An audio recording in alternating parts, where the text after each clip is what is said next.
This is the Andres Segovia Show.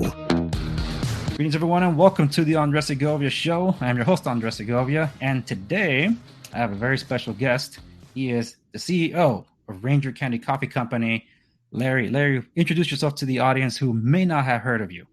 Hello, I'm Lary Littlepage. I am the owner and CEO of Ranger Candy Coffee Company. We are a veteran-owned, premium roasted coffee company. It's small batch, and we have single origin. We have blends that we blend in-house, and we have K-Cups, merchandise, and we're out here to help our mission of ending veteran suicide. So we are partnered with the Disabled American Veterans, which is a world-known nonprofit organization, and a portion of all proceeds go to them. Every month we write a check to them and let them do their thing and help and provide resources for veterans that are hurting and struggling with the war that's still inside them. Yeah, and I'm glad you mentioned that because it's very important for people to understand that, yes, the war didn't end when they came home.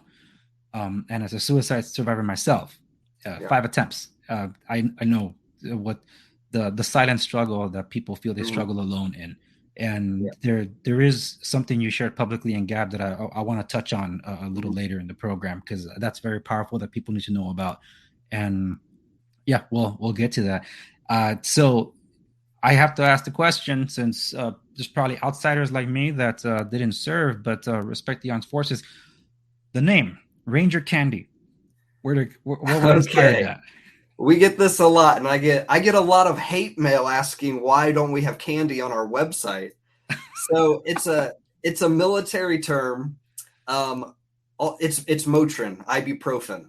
In the military, you know, you're ruck marching with 100 pounds on your back. You're running, you're walking, you know, hundreds of miles throughout your career, and your body hurts. And so you eat Motrin and ibuprofen just like it's candy, and that's where the name Ranger Candy came from. Yeah, I totally get that. And speaking of blends, because for those that are watching and not listening to the podcast, right behind me, I have one of the more recent blends that you put up on a poll on Gab, and overwhelmingly, I think it was everybody selected White Privilege. Yeah, so I put up on Instagram, I made a reel about me trying White Privilege, but I have to ask you, what am I supposed to feel? Because I still feel the same. I mean, I was trying out for a loan. They still told me I had to qualify. They didn't just give it to me. So what's supposed to change? You're grandfathered in with it. So I did it as a more as a joke. I mean, it's not serious. I mean, there's it's unjust. Yeah. You know, a lot of people. I mean, I'm gonna start on Gab. On Fridays. I'm gonna do a hate mail segment on Gab TV. Ooh, I'm still trying to figure it out. I came up with the idea the other day, talking to a couple people, and the amount of hate mail I get is unreal. And this one really brought in the hate. I mean, what? This of all things? What is it? Because it didn't work? I guess. I mean, I guess people still don't feel privileged enough. We're the most privileged country in the world. Right?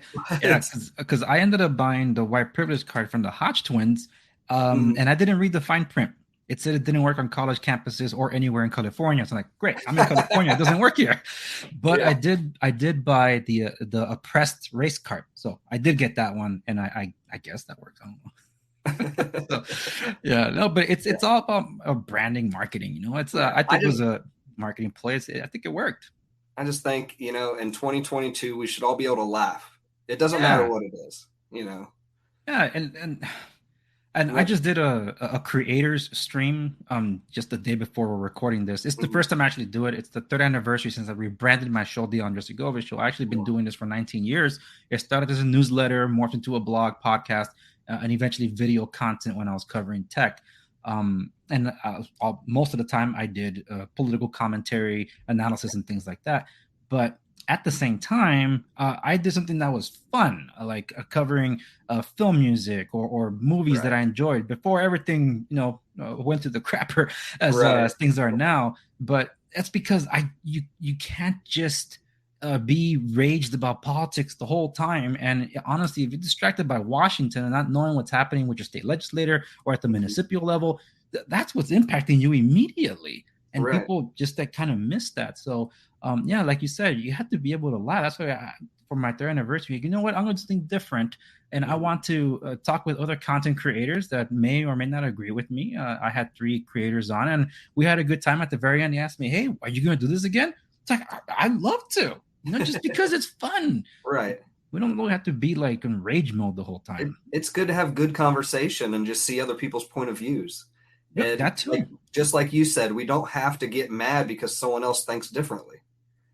Yeah. Yeah. And I the example I used the other day, I was talking to someone about this kind of stuff, about people having different views. You have to think of it like a marriage, like a friendship, or even an acquaintance. You have 2 separate lives coming together to form one. Now, you don't got to get romantic with your friends, but it's 2 separate backgrounds, and you're coming together, to have a conversation. Yeah. And that's what I think. It's, you are able to find those that are more willing to have it than not. And if we just pay attention to, say, social media or our politically galvanized world that we operate in, then it would seem like everybody just wants to just shout at you. Twitter is not the real world. So that's why I tell people, get off Twitter. That's why I'm across so many different platforms, just so I don't have to use Twitter. I'm on Gab, Parler, Minds, Getter to an extent, and now on True Social, as you are too. Yeah. So it's like I do all that just so I can stay away from the cesspool of just negativity, pessimism, hate, and the shout matches that go on over there.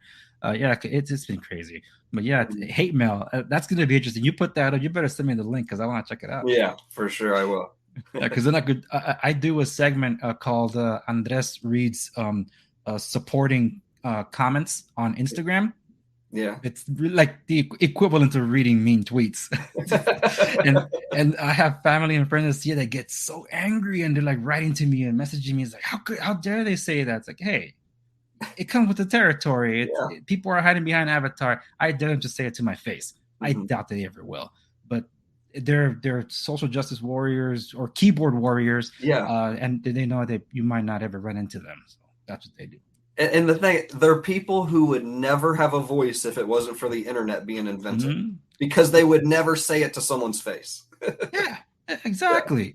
Yeah, like some people were making the joke, and I hate even bringing this up, but had it been The Rock saying the G.I. Jane joke at the Oscars, everybody doubts that Will Smith would have gone up there to slap him. So no, I don't see that going. But that I have to ask, because now since we're touching on the origin of the name. So I didn't hear any coffee mentioned in that. So is it that the unbeliever or the non-coffee drinker goes into the armed forces, they come out a coffee addict? Yeah, pretty much. Well, yes and no. It's different for me. I've been drinking coffee since I was 5 years old. So, you know, right. My father had me make him coffee when I was little at a young age, and I, just a kid being a kid, I'm like, I want to see what it tastes like, and I actually liked it as a kid. And so I would drink it without him knowing, Well, how would they not know if you were bouncing off the walls though? Well, that they probably couldn't connect the 2 dots. I'm going to give them that. Okay. But yeah, I would, take a drink every time I'd make them a cup and, things like that. And then it just came through. And then I worked in a coffee shop as a teenager, and I enjoyed it. But I always loved, and it goes with anything, I love business in general. And I just really enjoy coffee. So I'm like, it's the 2 separate things. And forget what I was saying there. It's you enjoy business and you enjoy coffee. 2 things that I really enjoy connected to one. And, it's fun while doing it. I don't want to be a barista by any means, but the roasting process is just very enjoyable. And then creating different blends, the amount of time and effort that goes into creating just one blend is, people would never understand. You're Trial and error. you're talking weeks and months of testing and testing and testing till you get just the right amount of bean count in a cup. Wow. Just like there's all kinds of different rules you can read on the internet and all that. So you can't go off. You have to go off your own taste buds, but then you have to let other people taste it, especially non-coffee drinkers. As crazy as it sounds, because their taste buds aren't tainted with, McDonald's and Starbucks and all these other people's coffee, to where, I've had so many different coffees. It's hard for me to taste something and I can taste the quality, but the actual coffee taste itself is still the same across the board. But there's different aromas and everything involved. Yeah, it's almost like wine. That's why exactly. That's why I told people that whenever I compare coffee and anything, what's it like? Well, so is tea, but I tell them coffee is much like wine. You have to basically, I guess you could say the wine connoisseurs, like they know how to, like, the flavors and divide it. You got to appreciate it and all that. Right. I began to understand that when I fell in love with coffee again. And that's actually a story I'll tell you in a bit, but I want to keep the wheels going on getting to the origins of how you got to end up doing your own coffee shop, because that's what you're doing now. But you said you worked at a coffee shop when you were a teenager. How long did it take for you to finally say, you know what, I'm going to do it? I'm going to open my own coffee shop. We don't have a coffee shop. We're a roastery. Oh, well, your own coffee company. Yeah. But I got into construction actually. And that is when I was like, I see all these other guys, these guys come work for me, or I go to job sites and see subcontractors, and they're 40 years old and can barely walk, and all this stuff, just because the industry just destroys your body. Well, my body's already hurt enough from the military. So it's like, I'm like, I got to think of something else I want to do. So my wife and I discussed it, and we're like, I was doing my research and stuff. I knew how to drink coffee. I knew not a single thing about how to get it from a bush to a cup. And so we talked to a bunch of professionals. Are you still there? Yeah, I'm still here. Your screen froze. Can you hear me okay, though? I can hear you. Okay. I'll just continue. Yeah, keep going. All right. So I was interested in how it gets from a bush, and it's actually, what a lot of people don't know, it's a berry. It goes from a berry bush to your cup. And,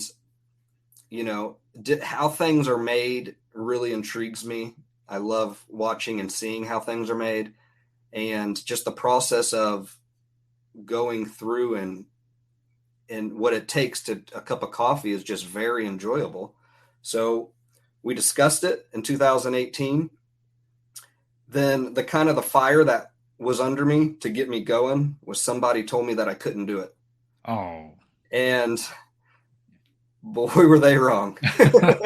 So me being me and hard-headed, I always fill my plate up too much. I got a construction company. I don't have the time for it. I got a family. I got daughters. I don't have any time for it. But when someone told me that I couldn't do it, I was like, okay. And I did it. The next day, I had a website up. I had vendors. I had all this stuff. And I was like, I'll figure it out. And that was in 2018. Well, the beginning of 2018. Mm-hmm. And then it went on about a year in to being in business. Recoil Magazine reached out and did an article on me. Omni Military Loans. And there's someone else. And that kind of gave me a boost. And I'm like, maybe I'm onto something here, And I didn't know the reason why I started in the beginning, besides I was told I couldn't do it. And then as I progressed through that first year and started getting noticed, I got to thinking, I was like, I can't keep all this to myself. I I don't want to be greedy. I don't want to be self-centered. So I was like, man, there's so many different routes in this story. I hate to bounce back and forth. I'm a bounce talker. It's your story. But when I deployed in 2009, 2010, I was in the unit that ended Operation Iraqi Freedom.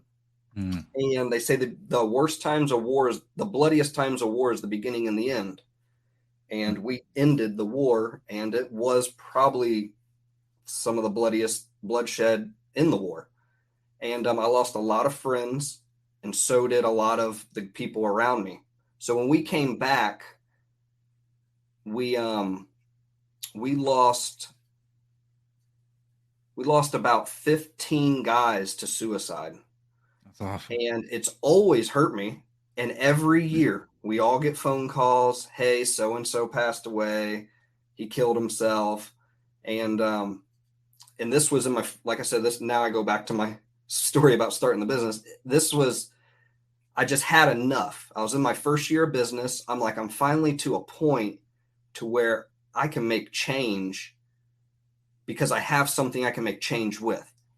I don't want to talk finances, but it's like, now I'm established enough financially where I could actually help people in a way and not just feed my family. And then I go back to my job. So that's when I decided, the VA has helped me tremendously, and the Disabled American Veterans. The VA is government funded, though. The Disabled American Veterans isn't. So I didn't want to pump my money back into the government. So that's why I decided to go with the Disabled American Veterans, because they have helped me in situations that no one would ever, I will never talk about. There's a lot that comes with going to war, and they've been there for me when there was no one else to talk to. So with that, that's who I wanted to choose. And just like anything in business, you'll have people that like your decision and people that don't like your decision. Yeah. It doesn't matter because you're never going to make everyone happy. That's just life. Yep. So, I decided to do that. I started putting my proceeds into the Disabled American Veterans every month, and we still do that to today. But as I progressed the coffee company, it kept getting bigger and bigger and bigger and just kept growing. Then the whole COVID thing happened, and a lot of the suppliers and that with the coffee beans became an issue. And in the beginning, I was using someone else's facility. So I was using Temecula Coffee Roasters. I got a buddy that's an executive there, and I was using their facility because I have my wife and I own a construction company, and I don't have time to roast. But the coffees were still, we picked the coffees, we did the blends and different things, and it was all our stuff just in their facility with our name on it. Basically we employed them to do the roasting part for us. And then let's just, we slowed down during COVID because the facility I was using was having issues. I would have never shut down my facility if I had my own at the time. And I got to a point to where I'm like, I want to go to the big leagues with this company. And that's when I was talking to my sister at Midwest Naturals, Jessie. And she said, won't you get on Gab? And I'm like, what's Gab? And she's like, well, aren't you in for something good? She's like, Gab is exactly you, because I have a mouth on me and everything else. Not in a bad way. I'm not going to let someone talk down on me for no reason. Yeah. And then get blocked on like Facebook and stuff. You talk down, Facebook blocks you. It's not the person you're talking to. Yeah. And it's like, they're the ones that talk down to me and I'm blocked and they're not. So I got on Gab in October And that's when just our whole lives changed. The coffee company was just steadily going up from 2018 to October last year. And I told my wife, I said, if I get on Gab, I'm going 110% committed, because I could have done better over the last few years in committing my time and efforts to the coffee company. Mm. And so I said, if I get on Gab, I said, I'm just going all in. And that's what I did. I mean, day one of me opening a Gab account, I was committed. And Gab showed up. I mean, I love Gab. They are my second family. And they showed up. They supported the cause, and they have completely changed our lives. And it's been, 5.5 months, Wow, just that, huh? It's unreal, the amount of support we've gotten. That's why, I don't care about the hate mail. It's funny to me. I got the thickest skin out of anybody on there. It don't bother me none. I ain't going home crying to my wife over nothing. Yeah. It just intrigues me that they would waste so much of their time trying to put other people down when it literally doesn't affect me. Yeah. But it's good content. It will be good content. Yeah. It better be. So we 2 months in, so let's go December. December, I bought a commercial roaster and I moved everything in-house. Mm. And told my buddy at Temecula, I said, thank you. You guys have, helped me get to this point. They've educated me. I've been, I've trained and talked with some of the biggest professionals in the business. And because I love to talk and I love to learn, even though I didn't do that too good in school. But the December came, I bought my first commercial roaster. We have a space here where we're at, a commercial space. And that, because my wife, backtrack, man, there's so much of the story, I'm telling you. It all comes together eventually, I promise. My wife was a realtor, and we had a commercial building. And then, when this happened, we kicked the realtors out. And my wife stopped being a realtor because she doesn't have time, especially because I still have my construction company. Yeah. So we bought a commercial roaster in December. We're roasting. February, 2 months ago, February, the little roaster became, I call it the little roaster, but it was pumping out 120 pounds a day.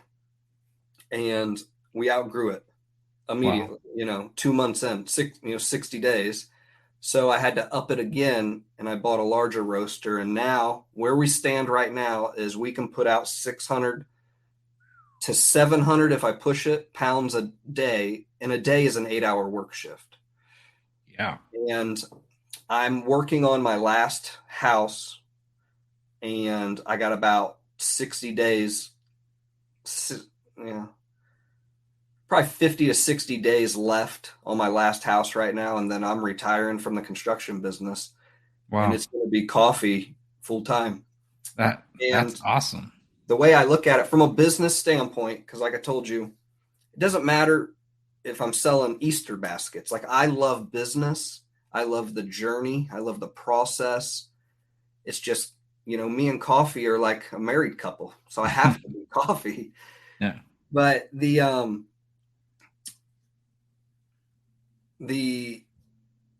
was I saying? But yeah, coffee has been, I work 6 a.m. till 4 p.m.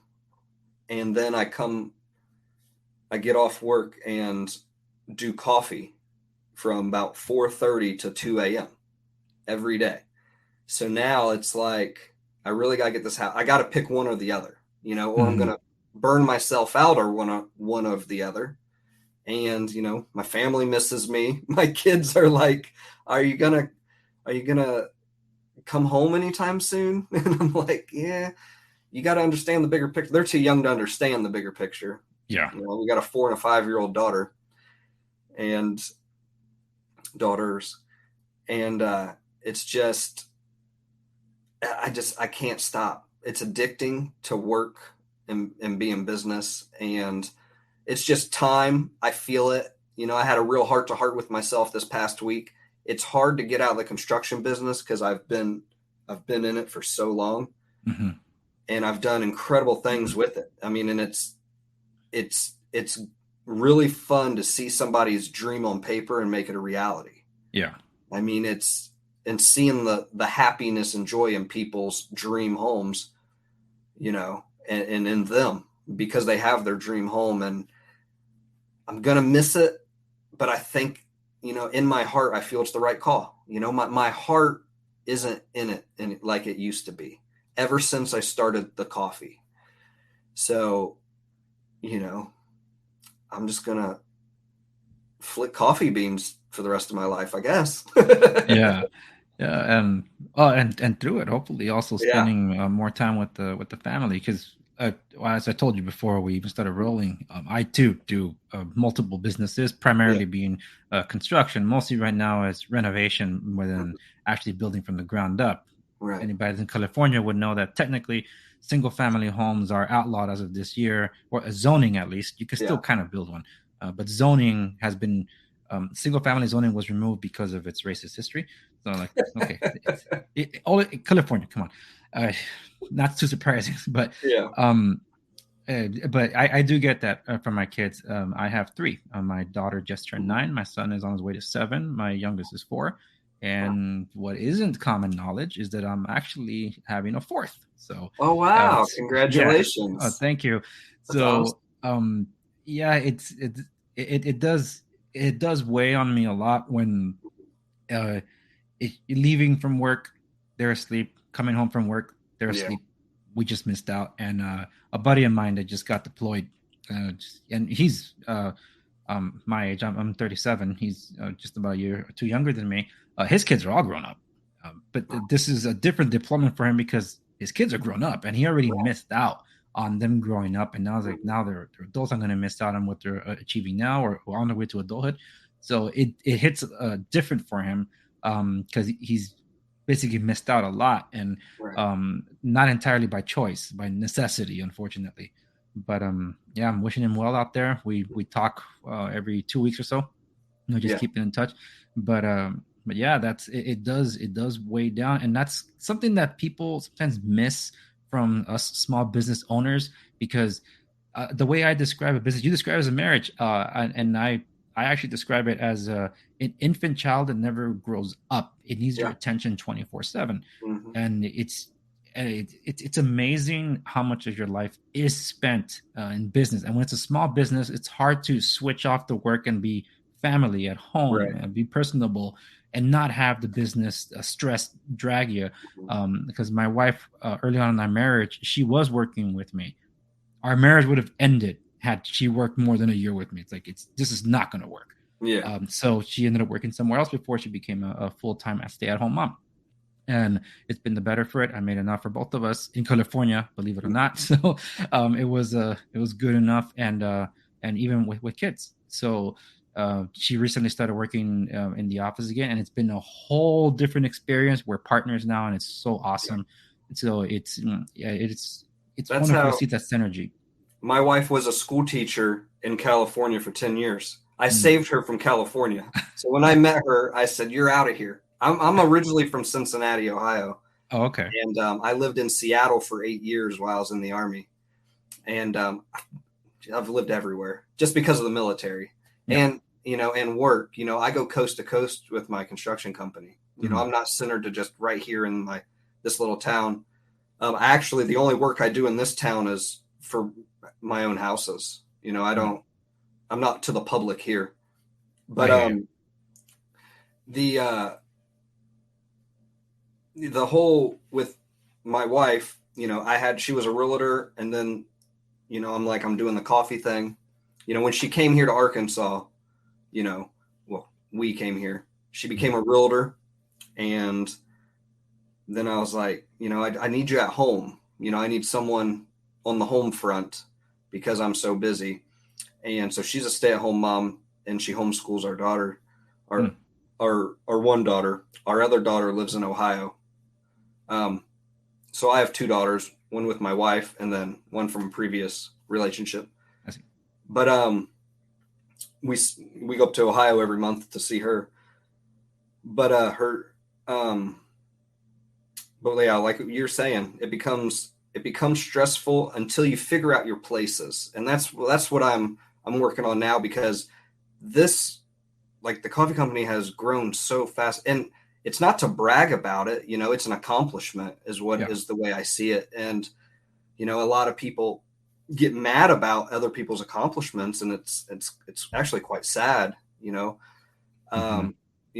I even get hate mail from other businesses on like Gab and stuff, Wow. and I didn't it's expect just that. like, we're all in this together. And I've helped a lot of businesses on Gab. There's a lot of people who's come to me and asked me for advice and stuff, and I'm an open book. I want Mm, everyone to succeed. I really do. yeah. That's the whole American dream. Why get in business to put other people down? Yeah. Get in business, make connections and network, Yeah. and And it's interesting you bring that up because we might be talking about similar companies here, but Mhm. I do follow certain companies on Gab. And it was just, I felt was a very cryptic message that eventually disappeared about one of them just say probably things weren't being managed correctly. They were freezing orders and things like that. Oh, snap. What's going on? And there hasn't really been much of any communication about a month. I'm like, oh man, I hope they're doing all right, because I enjoyed their coffee as well.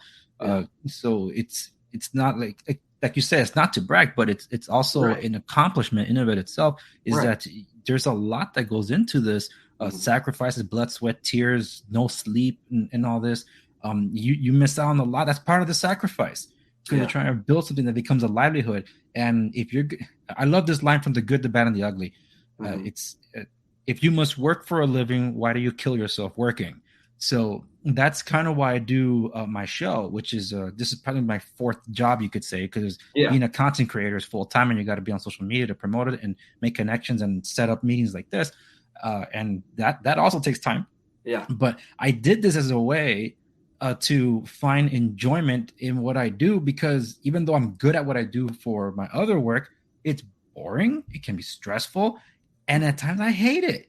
So I'm Yeah. like, well, how can I bridge the gap of what I do for fun and what I do for a living? It's like, why not help educate people? So then to be able to better take advantage of my services, for example, if it's going to be in the real estate sphere or Right. in construction, so they can be better educated with what they're going to do for a project, and not go in so excited and then like, yeah, I just blew out the budget. Now I'm in debt. I'm getting divorced now because it didn't work out, whatever, because a lot of stress can come from all these different things. So that's kind of where all this came along. Because I had mentioned I've been doing this for like 19 years, Right. where it was politics, this, politics, that. Now it's, yeah, I still have moments like that, because not because I bring it up, that's Right. because the state is attacking property rights and Mhm. making it difficult with much more zoning laws, building codes, and all this stuff that's basically crippling the industry. And then saying that we have a housing affordability crisis and a housing shortage. It's like, you made the shortage. Yeah. So that's what I do. And then I get demonetized, or I get throttle shadow banned on YouTube and other places. And then it's my fault for commenting on what's actually going on. And it's not even commentary. It's literally saying what's going on. Right. So it comes with the territory. I understand. That's why I'm on other platforms. I have to ask you this before it slips my mind, though. I thought you were on Gab longer than that, but I remember seeing a picture when I was first looking for coffee companies on Gab. I've only been there for a year. I just renewed my Gab Pro, and I remember seeing a picture of someone saying thank you, and it was with a picture of a bunch of USPS boxes of coffee going out the door. I don't Yeah. remember if that was you.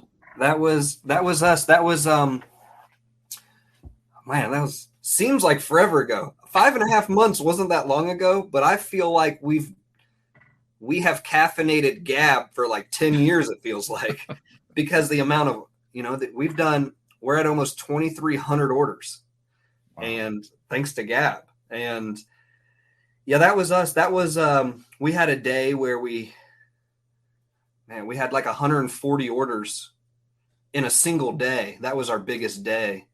And I think that was in November. Yeah, probably so. Yeah, Yeah. everyone was shopping for Christmas presents. Mm-hmm. Yeah, because I remember that. I think that's when I'm like, I think I gotta get on this. I gotta find out what this is all about. Yeah. I think I kind of lost count which one I tried first. I have to look at my shopping history, but I remember falling head over heels with the Peruvian blend. Yeah. I'm like, oh my goodness, like, because I prefer single origin. Yeah. Like, I guess I should tell you this: how I started falling in love with coffee all over again. Us in our culture, we call it el cafecito. It's literally like a latte. So even as teenagers or even younger than that, or tweens, my mom would make a latte, and we call it cafecito. We have some French bread and eat it. That became like a thing. So I tried making it, but it lacks my mom's heart and soul, so it never tastes the same. So whenever she made it, like, okay, I'll enjoy it. But then there came a time where I didn't really drink coffee anymore. I am also a tea guy, and my wife's Taiwanese. So going to Taiwan, I'm now a tea connoisseur as well. So because like, oh my gosh, that is tea. So I'm picky about it. Some British stuff, but mostly I have to source it from Taiwan. Well, my family's origins are in El Salvador, so Central America. A lot of volcanoes, a lot of great places to grow these beans, but I didn't know that.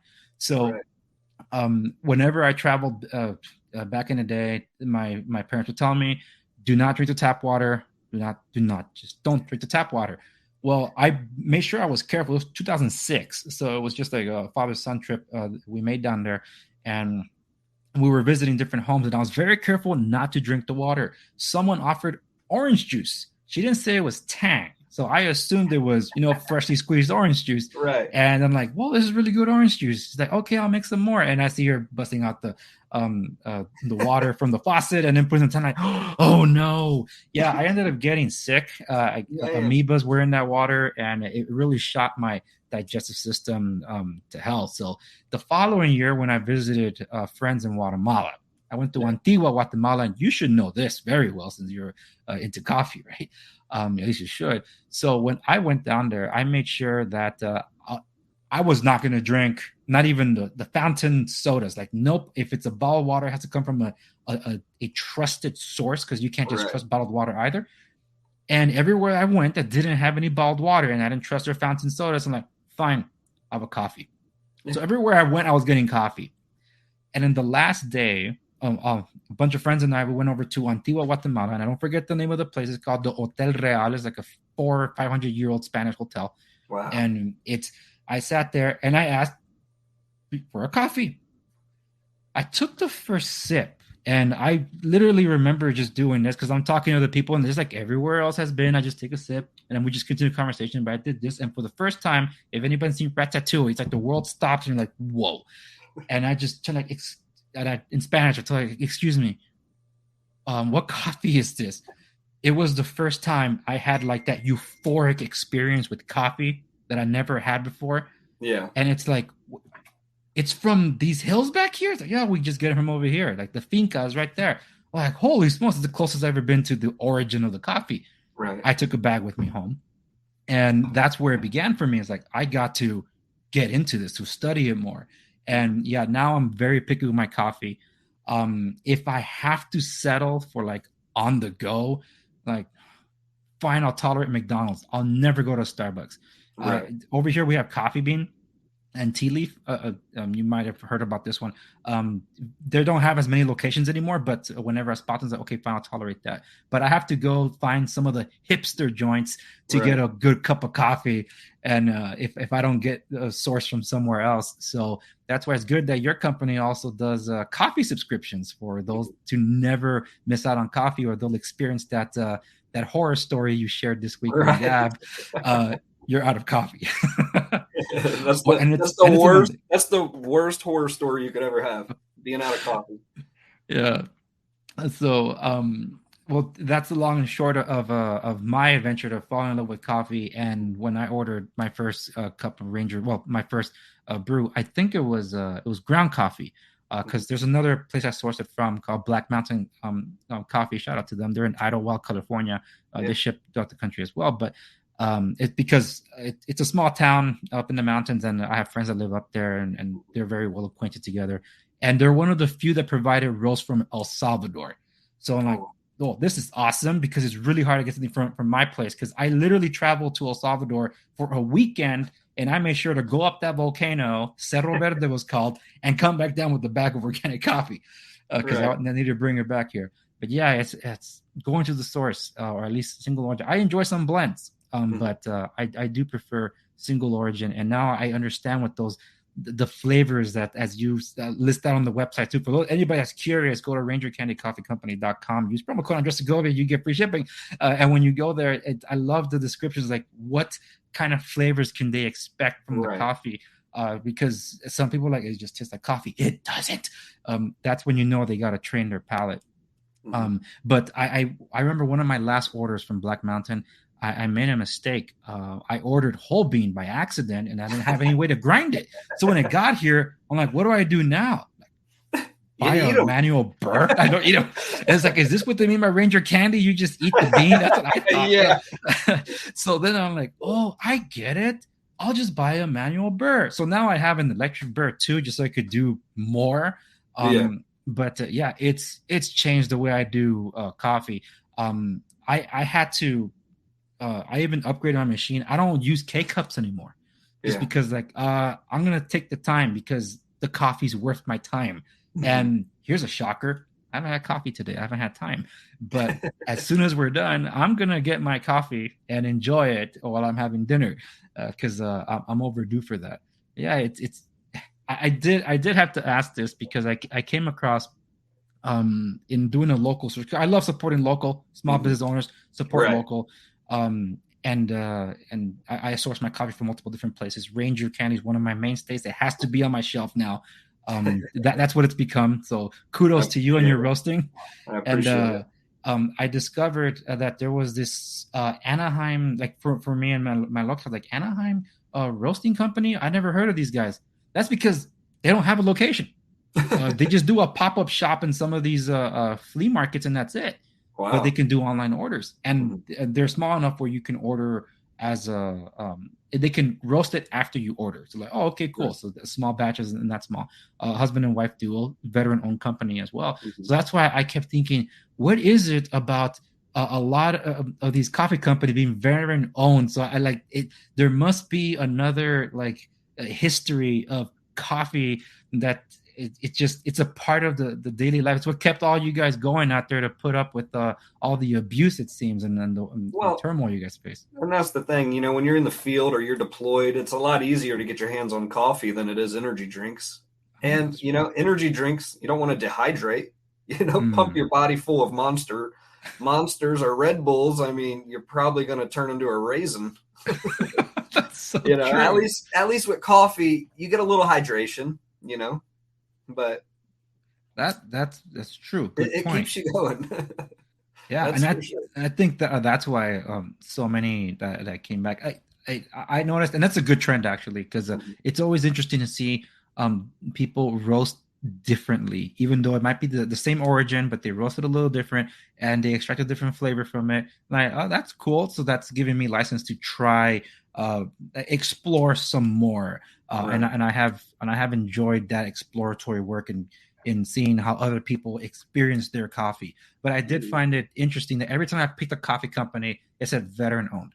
I'm like, I feel a lot better supporting a veteran owned company because they've given us so much to be. I can't do this show if it wasn't for individuals like you, Larry.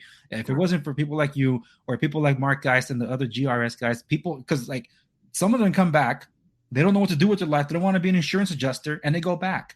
Right. And I did it just like you've been telling your story, and I let you tell your story because you might feel like it's bouncing everywhere, but that's life. Life is chaos at times, and it all comes together. And thank God it did for you, but for others it doesn't. And that's where people that have stepped up and think about their fellow brother in arms that they probably keep in touch or lost touch with, but just pick up where you left off. You guys never forget each other. You have shared experiences that no one else can ever relate to. And the fact that you still do extend a hand towards that community, that veteran community that's oftentimes misunderstood. It makes me happy to know there's people like you that continue to think about your fellow brothers. But I took time with Mark when I interviewed him to explain more of the world of the GRS. He's done other podcasts and things, but I felt that no one's really honed down for people to understand these are private contractors. It's very different when you're risking way more than it is when suppose the government will take care of you when you come home, right, and they don't. But there's a lot more charities and nonprofit organizations that are meant to help out individuals that when they come back from the service and they served honorably and that was that. But for those that never stopped serving, there was nothing left for them. And that's why I guess the Benghazi story is such a big one. Not one that I'm going to get into, but just one I'm mentioning because of just how much more was at stake for them. And they said, Americans were in danger. We're going in. And that's why I was like, man, my goodness. And thank you, Michael Bay, for doing justice for their story, because it really throws you into that thing. But it's along those lines that, in a more serious note, that I wanted to touch on something, because I'd be remiss if we don't touch upon it. You had a recent post on Gab regarding a phone call from a number that you didn't recognize. And you said you were so glad you took it. Mm-hmm. Can you, for those that are not on Gab, share what that story was? Yeah. So I had a guy I was in the Army with, and he was going through a tough time. And I haven't spoke to him in several years. And he's had my number. Anytime I change my number or anything, I mean, I get it to people it need. And I had a number come across my phone the other day, and I didn't recognize it. And I don't pick up. I let those numbers go to voicemail, because owning a business, you get so many spam calls. Oh, yeah. So if it's someone, I'll call them right back, you know. But I picked it up. Something told me to pick it up, and it was my buddy, and he was struggling. He was really struggling, and a lot of guilt, a lot of things going on in his life, with him, with his marriage, financially, and then just once things on the home front where, you know, you should be comfortable in your own home. He's not comfortable in his own home. And then, you know, war starts kicking in, you know, his war horror stories and that start filling his brain. Basically everything bad that's ever happened in his life starts, you know, coming to his mind.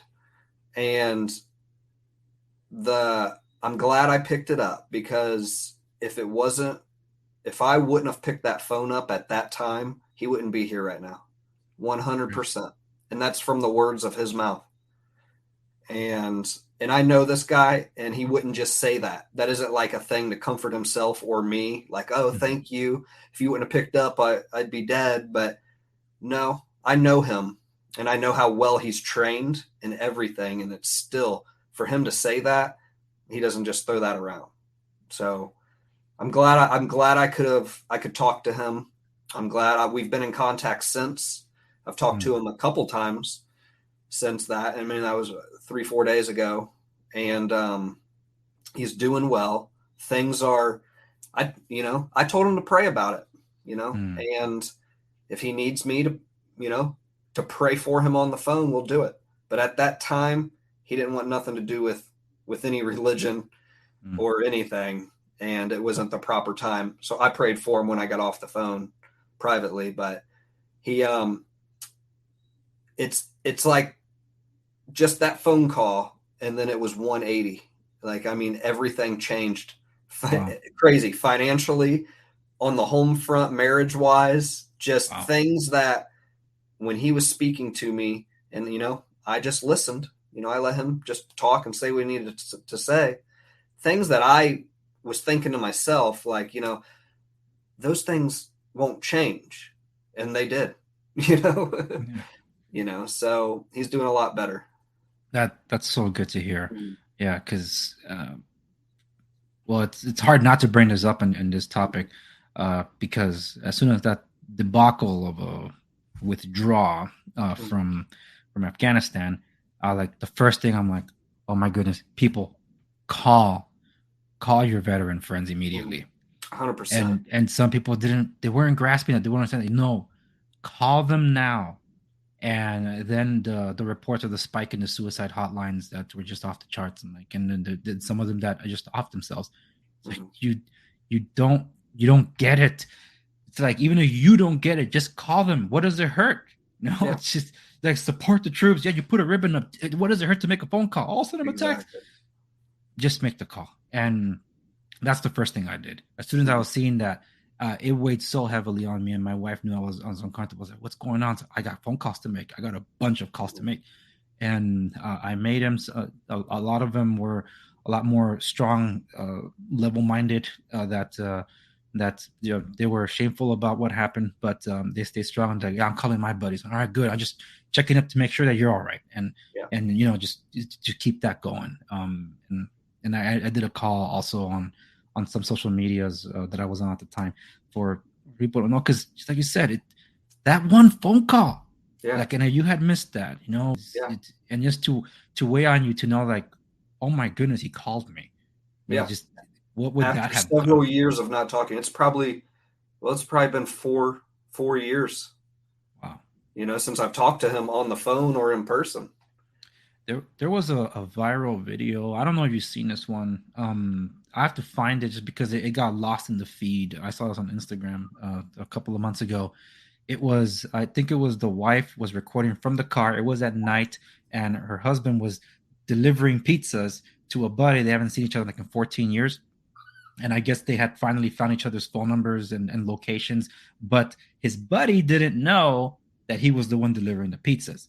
So that's a very emotional, but it's shot from afar, so they're not setting this up. Right. So when the dude just saw who it was, it's like, the sprinklers turn on, the waterworks and everything, just because it's raw, it's real, and it's like, dude, you haven't seen each other in 14 years, and right back, they pick up right where they left off, and that's why I'm glad we touched on that. Mm-hmm. And for anybody that is interested. If you don't get coffee sourced, Lary doesn't just do whole bean. You guys do ground coffee. So I think I saw something about a cold brew. We have a cold brew. You got to brew it yourself. But, I mean, we sell cold brew, yes. Okay. Yeah, I'm not one that does cold brew. Like, right. I know that verse in the Bible where God talks about you be hot or cold. I know he's talking about coffee. He doesn't like it lukewarm. Yeah. So that's the very thing with coffee. You can have it cold, you can have it hot. I'm one of those. I've tried cold brew. I'm not sold on it, but hey, for those that can, sure, why not? But they can definitely find a various amount of options, not to mention merch like the hat you're wearing over at rangercandycoffeecompany.com. We're gonna close out here, but don't hang up once we end the broadcast here. I want other people to know where they can follow you, because you're not on Instagram or any of the big or the popular tech stuff. We were banned. That's what you get for talking about coffee too much. I like to push the limits too much, I guess. You push the limits of coffee. No, we are, folks. Big tech censorship is real, and here's a company that my growth on my channel was stifled because of big tech, particularly with what happened with Louder Crowder, with Steven Crowder and the Vox Apocalypse. It wasn't his fault, it was YouTube's. But whatever, the point is that the gauntlet fell, try to catch the big whales, and small creators like myself, we didn't grow. And in that stream, I think I might don't know if I mentioned it before after we started recording, where I did a stream with other content creators last night. They all said the same things. That, man, I'm not getting any traction on my channels, but when I'm out of there in other places, yes, exactly. Gab, for example, is probably without any help, it's all organic. Gab TV is probably my second most interactive and most views on any videos that I've had, and quickly catching up to YouTube, considering that I have a reach about of 250,000 on YouTube and just like 169 subscribers on Gab. That's saying something. So kudos there. But they can follow you on Gab, but anywhere else besides Gab? You can find us on Truth Social, and it's also Ranger Candy Coffee Company. Yeah, boom. And I'll leave links for anybody listening on the podcast, on the show notes, accompanies this episode at theandrewsegovia.com, and links also to rangercandycoffeecompany.com. So, Lary, thank you so much for joining me on the program. It's good to talk to you. You make great coffee. Keep it up. Oh, one thing I don't think I mentioned, I think literally it's your family that's your employees, right? It's just literally two of you. Well, it's my wife and I, and then I have my father-in-law. He's a Navy veteran. He helps me. Okay. My sister, Air Force veteran, she helps. And I have I got a buddy who owns a marketing firm in Florida, and he was my section sergeant when I was deployed, and he helps me with my marketing skills. That's where I learn it from, because I do the marketing myself. But yeah. Well, thank you all for your service and supporting a good coffee roaster and good folks. Thank you so much, and I'd love to have you on the program again some other time. So you're welcome to it. And once again, thank you for coming on. All right, thank you. Thank you so much for listening to this episode of the Andre Segovia Show. Remember to like, share, and subscribe to stay in the know. If you want a question featured on the program, or you never know, it could be an episode all on its own, you can message me at any of the social media links available at my website, www.theandresegovia.com. Also available there are all the directories where you can find my show. Remember to also follow me on YouTube and Instagram, where other exclusive content resides. Thank you so much for listening to this episode of the program. I'll see you on the next one.